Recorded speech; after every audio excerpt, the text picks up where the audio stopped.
Le cirque est un art international. Cette biennale, c'est en fait la continuité de Cirque en Capitale qui a été initiée en 2013, donc pendant la capitale européenne. C'était important pour Raquel et moi de continuer cet élan et surtout de continuer la fédération en fait, des acteurs culturels de la région.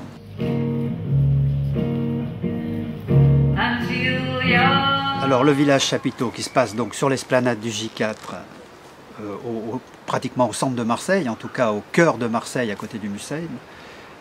C'est un endroit très important parce que ce festival en fait se passe dans 45 lieux culturels sur l'ensemble de la région, donc de manière très éparpillée. Et ce cœur, il va pulser pendant un mois et il va irriguer tous les territoires de Provence-Alpes-Côte d'Azur. Le public marseillais pourra venir en famille pour voir plusieurs spectacles dans la journée, participer à des ateliers et avoir diverses surprises là pendant 4 week-ends.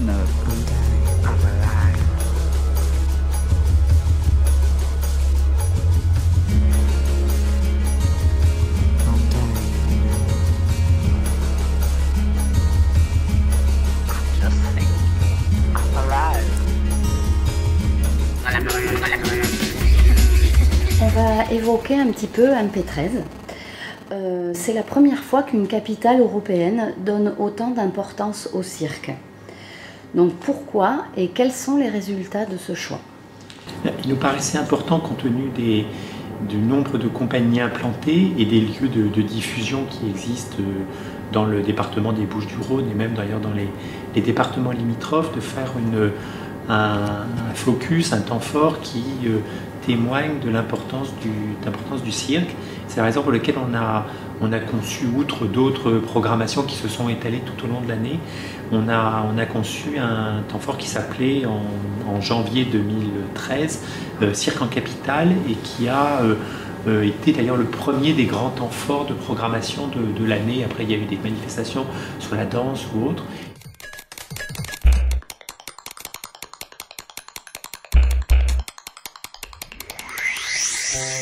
Il y a un point de rencontre historique qu'on ne connaît pas toujours, qui est le suivant, c'est que notre fondateur, on parle de là du musée qui a précédé le Mucem, qui s'appelait le Musée des Arts et Traditions Populaires, joli nom d'ailleurs au demeurant, qui était implanté à Paris, a été créé par un personnage extrêmement important dans l'histoire des musées français qui s'appelait Georges-Henri Rivière, dont on va fêter d'ailleurs l'année prochaine, presque au moment de la Biennale. C'est un curieux hasard d'ailleurs, l'anniversaire de la mort, puisqu'il est mort en 1985.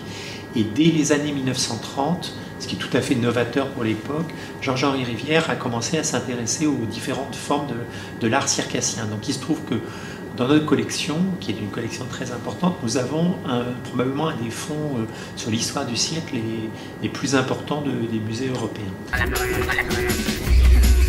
On s'est justement dit qu'il était intéressant de créer une circulation du public, puisque le village de la Biennale sera pendant 3 semaines notre voisin, donc c'est un beau symbole, de créer une circulation du public entre les deux points, en offrant un certain nombre d'activités. Alors il y aura des activités pour scolaires, il y aura également des rencontres professionnelles qui seront organisées avec entre le Mucem et la Biennale internationale.